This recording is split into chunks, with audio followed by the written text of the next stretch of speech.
The book of Malachi is the last of the 12 books of the minor prophets, and in the Christian ordering, the last book of the Old Testament. The Jewish ordering puts 2 Chronicles last. It is thought that Malachi ministered after Haggai and Zechariah, but before the arrival of Ezra and Nehemiah. So historically, we are still very much in the same time period with the returned community. The temple reconstruction has made a start, but the important reforms which Ezra will bring are still in the future, likewise the building work and similar reforms of Nehemiah after him. Chapter 1 is interesting, first of all, for its question and answer format.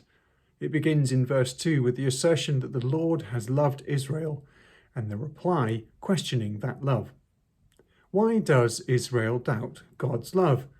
Has he not had mercy on them and brought them back as a remnant? But perhaps the return is simply too disillusioning. Too much has changed and is broken. They are under Persian control and must pay taxes. There is no leader motivated to move beyond a simple managing of affairs to something like restoration. God does not reply by saying, "Well, I brought you back, didn't I?" Instead, he points to how he judged Israel's enemy, Edom. The way that he does this harks back to Israel's origins and the covenant God made with them, and not Edom, nor anyone else for that matter. The destruction of Edom, or God's commitment to its destruction should it ever be rebuilt, is not merely a demonstration of God's justice, but a significant reminder that it was not the firstborn Esau who was chosen, but the younger Jacob. The language of love and hate is normally understood as a rhetorical device, contrasting in the starkest terms God's attitude to both parties. In reality, it means that God has chosen one and not the other. But now, after the passing of many centuries and Edom's cruel behavior towards Israel, as we saw in Obadiah, the love-hate language has perhaps taken on a more literal tone. It now no longer means I have chosen one and not the other, though the other might be blessed as well. It now means I will save one, but will destroy the other. The questioning continues in the next section, beginning from verse 6. This is a criticism of the priesthood, who have become very lax in their attitude towards their ministry, and ultimately towards God himself. Here the Lord uses the rhetoric of Kal v'chomer, which we have seen many times before. He argues from the lesser case to the greater. If you would honour your father or master, who are mortals, will you not honour me, the immortal God and creator of the world? If you would not give a substandard gift to your governor, why would you give one to me? The Lord certainly lays the blame at the feet of the priests, but the problem is widespread. People bring unworthy animals either because they are defective or because they procured them immorally, by violence or theft. Some devote their best as they should, but then bring something lesser. God describes these last as cheats, as they get the honour but do not pay for it.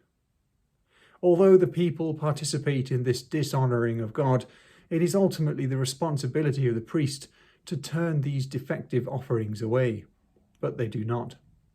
In a rhetorical flourish, God throws up his hands and wishes that someone would just close the temple rather than defile it any more. A striking statement is found in verse 11, where the Lord declares his name is great among the nations and that everywhere incense is offered to his name and a pure offering. This is quite a surprise. The problem with this verse is that it has no verb, and so translators are left to debate whether the verb which we need to supply in English should be in the present tense or future tense. Some translations, such as the NIV and ESV, have the future, so that in every place incense will be offered to my name, whereas the NRSV and others have is offered. If we say that the verb is future intense, this coheres well with the other prophets who foresaw a time when the nations would come to worship the one true God. If we see it as present tense, we need to explain how it is the Lord how it is that the Lord is being worshipped around the world. The first thing is that there were now communities of Jews spread around because of the exiles. It is also possible that the worship of God had been taken up in other places, and that his name and altar had been added to others, or that even monotheism was spreading.